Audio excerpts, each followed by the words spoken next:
40 বছর অপেক্ষা শেষে বিশ্বকাপে ইরাক। মেক্সিকোর মন্তেরে শহরের এস্তাদিও বিভিএ স্টেডিয়ামে বলিভিয়াকে 2-1 গোলে হারিয়ে 2026 বিশ্বকাপে খেলার টিকিট নিশ্চিত করেছে মেসোপটেমিয়ান লায়ন্সরা।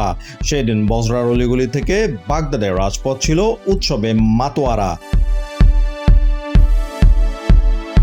1986 সালের মেক্সিকো বিশ্বকাপের পর উত্তর আমেরিকার মাটিতেই সম্পন্ন হলো তাদের এই দ্বিতীয় মহাকাব্যিক প্রত্যাবর্তন।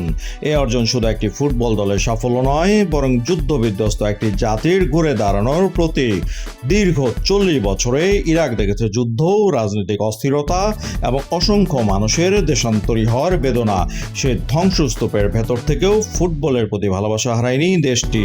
ইরাক ফুটবলের এই রূপকথার প্রধান নায়ক স্ট্রাইকার আইমেন হুসেইন। 2008 সালে আল কায়েদার হামলায় বাবা এবং পরে ভাইকে হারানো এই ফুটবলার এখন গোটা ইরাকের জাতীয় বীর। বলিভিয়ার বিপক্ষে তার করা জয়সূচক গোলটি কেবল একটি গোল ছিল না, তা ছিল শত প্রতিকূলতার বিরুদ্ধে এক নিষ্পেষিত জাতির ঘুরে দাঁড়ানোর প্রবল আকাঙ্ক্ষা। দেশের হয়ে সর্বোচ্চ 33টি গোল করা আইমেন বলেন, শোককে শক্তিতে রূপান্তর করেই আজ আমরা এখানে। দলে আরেক গোলদাতা আলী আল হামাদিও ইরাকের সংগ্রামের প্রতিচ্ছবি। সাদ্দাম হোসেনের শাসনামলে মাত্র 1 বছর বয়সে দেশ ছাড়তে বাধ্য হয় তরুণ, দেশের কোটি মানুষকে আনন্দে ভাসিয়েছেন।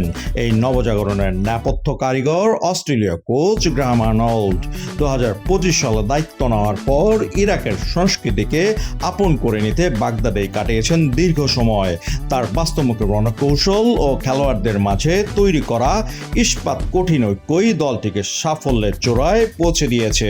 40 বছর পর জিদান ইকবাল বা আলী জাসিমদের মতো ইউরোপীয় ক্লাব খেলা একঝাঁক তরুণ তুর্কি এবার গ্রুপ আইতে ফ্রান্স, সেনেগাল ও নরওয়ের মতো পরাশক্তিদের মুখোমুখি হতে যাচ্ছে।